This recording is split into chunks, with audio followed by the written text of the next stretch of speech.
Hi, Zoran. You asked if my libertarianism was at all at odds with my atheism, and I have to say, no, not really. First of all, one of the tenets of libertarianism is the marketplace of ideas. So you have all these different ideas coming together, and people coming to their own conclusion after hearing everyone else's side of the story, if they want to. They, of course, don't have to listen, but if they want to listen, all the ideas are presented out there. And I feel like I'm well within the confines of that.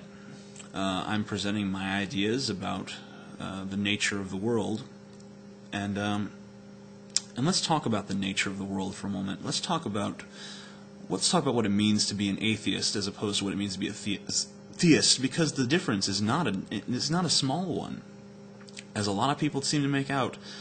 It's a very radically different view of the world, because there is a theist mentality out there that believes that the nature of our reality is that we're the creations of a higher being. Our lives, there are such things as divine intervention and guardian angels and miracles and all sorts of other things out there that people like myself, rational, skeptical people, do not believe in. So we believe in a very causal view of reality, where things happen and there's action and reaction, cause and effect, things like that. And it's all natural causes.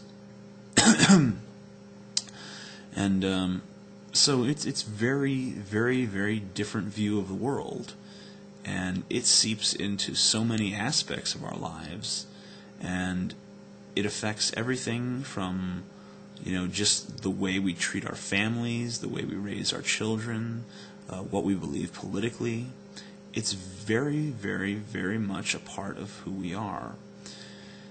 And that goes for not only people like me who are passionate atheists, but people who are just moderate atheists or weak atheists or even agnostics and things along those lines.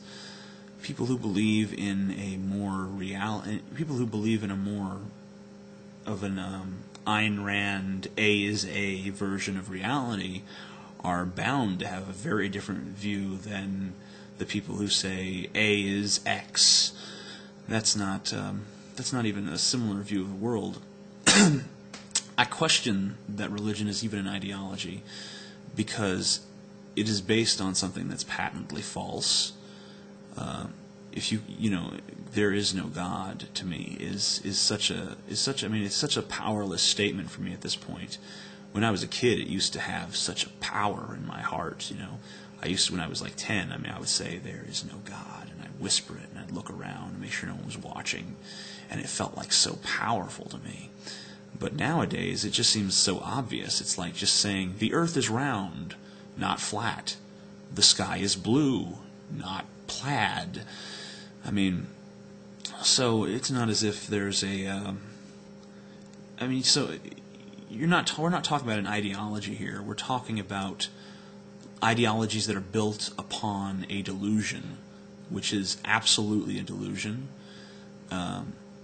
because, as Captain Awesome said, as the Boring Dispatcher has said, all of these people coming out now as irrelevantists, which, don't get me started, but they're right. God, if he did exist, would be a complete inconsequentiality, because we could not possibly know his nature, and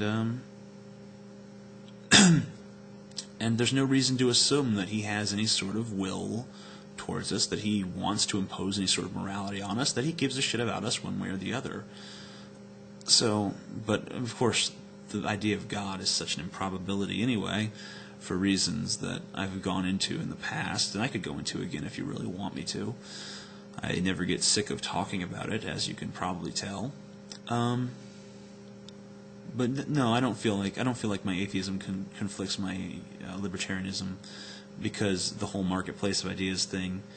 And maybe that's a little bit of a cop-out. Maybe I'm being more true to the letter than the spirit of what I'm thinking of libertarianism, which is essentially, if you boil right down to it, mind your own fucking business. However, I have to look at myself from a completely scientific perspective as another social archetype, someone who's fulfilling his role in the society, and that role is to try to eliminate theism, try to eliminate irrationality in all sectors. I haven't even gotten into most of the things I want to talk about yet, or even started really laying into the things that I am already talking about. This is really still, I still consider myself in the introductory phases here. I'm still trying to let you get to know me before I really start unleashing this shit. But it's just what I'm trying to do here. I know that even though I'm working actively towards the goal of eliminating religion from the world, but that's probably not what my actual function is. I think that my actual function is probably something more along the lines of making the moderate atheists seem more palatable and bringing awareness of atheism to the public eye and showing people who are theistic and probably will always be theistic that atheism is a valid way of thinking, that we are not some immoral bunch of heathens, that we deserve respect. And, I think that I am kind of the Malcolm X archetype right now. And I think that we have too many Martin Luther Kings in the atheist movement. I've said it before, and I'll say it again. And we need a few Malcolm X's, and I think that's the role I'm filling right now. But maybe I really am here to fulfill the role that I think I am. Maybe I really am here to fulfill my overt role, and there will be some sort of atheist revolution, and if that's the case, then I hope to be one of the people at the forefront. But if not, then I think I'm still serving a purpose here, and if nothing else, I'm entertaining people. And I hope that I'm always someone who is at least funny, and I hope that that attracts people who are not just atheistic, but theistic as well. And I guess that's all I have to say. Sorry that this was such a serious response, but it was a serious question, and it warranted a serious response. Thank you very much, sir. I humbly thank you for your response to me, and I wish you the best of luck. I have subscribed. I thought you were very articulate, very interesting, and peace out.